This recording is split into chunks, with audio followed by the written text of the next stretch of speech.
नमस्कार, आप देख रहे हैं आरपीएस समाचार और मैं हूं आपके साथ श्वेता।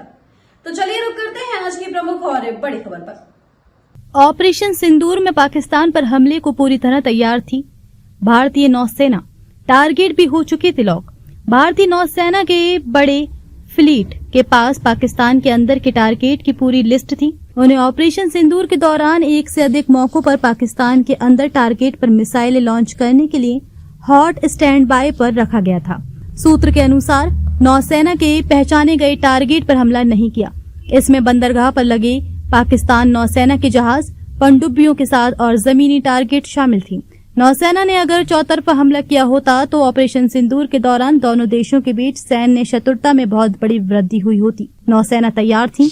आदेश मिलते ही पाकिस्तान के अंदर के ठिकानों, जिसमें कराची बंदरगाह पर लगे पाक नौसेना के जहाज शामिल थे, को ब्रह्मोस मिसाइलों और पनडुब्बी से दागकर जमीन पर हमला करने वाली क्रूज मिसाइलों से निशाना बनाया जाता। पनडुब्बी से चलने वाली ये क्रूज मिसाइल क्लूब सीरीज की मानी जाती है। ये भारत की रूसी निर्मित किलो श्रेणी की पनडुब्बियों पर लगी है।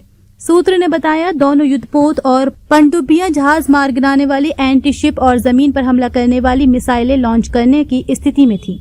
ताकत और काबिलियत की बात करें तो भारतीय नौसेना की युद्धपोत पाक नौसेना पर कहीं भारी है, लेकिन उसने हमला नहीं किया। भारतीय नौसेना के हथियारों को पाकिस्तान के भीतर आतंकवादी ठिकानों और अन्य ठिकानों पर हमला करने के लिए भूमि ठिकानों लैंड बेस से तैनात किया गया था।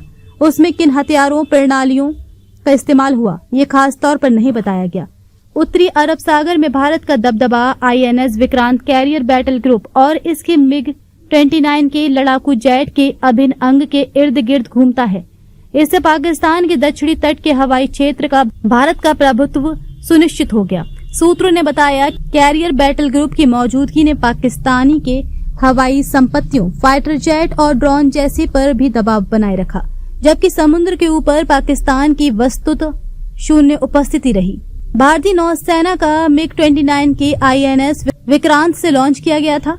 वह पाक नौसेना के विमान से कुछ 100 मीटर की दूरी पर खड़ा हो गया, जिससे पाक नौसेना के विमान को वापस लौटने के लिए मजबूर होना पड़ा। गौरतलब है कि ऑपरेशन सिंदूर 6 से 7 मई के बीच भारतीय सशस्त्र बलों द्वारा किए गए हवाई और मिसाइल हमलों की एक श्रृंखला थी, जिसमें कम से कम 9 पाकिस्तानी आतंकवादी ठिकानों को निशाना बनाया गया था। भारत ने यह ऑपरेशन 22 अप्रैल 2025 को पहलगाम आतंकवादी हमले के जवाब में चलाया था। इस आतंकी हमले में 26 नागरिकों की गोली मारकर हत्या कर दी गई थी। खबरों में अब तक के लिए बस इतना ही। फिर होगी आपसे मुलाकात ऐसी किसी बड़ी और खास खबर के साथ। तब तक के लिए नमस्कार और देखते रहिए आरपीएस समाचार।